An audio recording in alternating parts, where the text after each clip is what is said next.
Number 2, what are the zeros of x minus 2 times x squared minus 9? So whenever you see the word zeros, that's basically a fancy way of saying your x-intercept, which is when you set y equal to 0. So what I'm going to do is I'm going to do x minus 2 times x squared minus 9 equal to 0.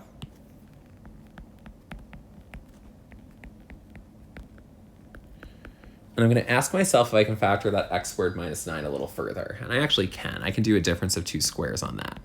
So that x squared minus 9 is going to turn into an x plus 3, x minus 3, and now I set it equal to 0.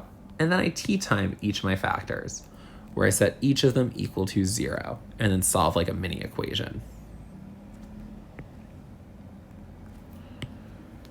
So I'm going to do x minus 2 equal to 0. X plus 3 equal to 0, and x minus 3 equal to 0. Now when I solve my first equation, I add 2 to both sides, and I get x equals 2.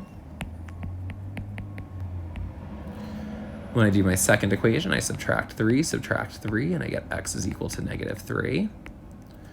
When I do my last equation, I add 3, and I get x is equal to positive 3. So this is going to be choice 1. Now I can do this on my graphing calculator.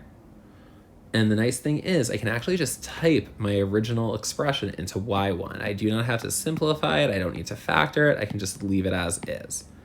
Now I'm going to hit graph. And if I look, I can sort of see where the x-intercepts occur. Or I can just look at my table of values to see where my y values are 0. So if I look in choice 1, I said negative 3. So at negative 3, I do get a y value of 0. At 2, I get a y value at 0, and at 3, I get a y value of 0. So it has to be choice 1.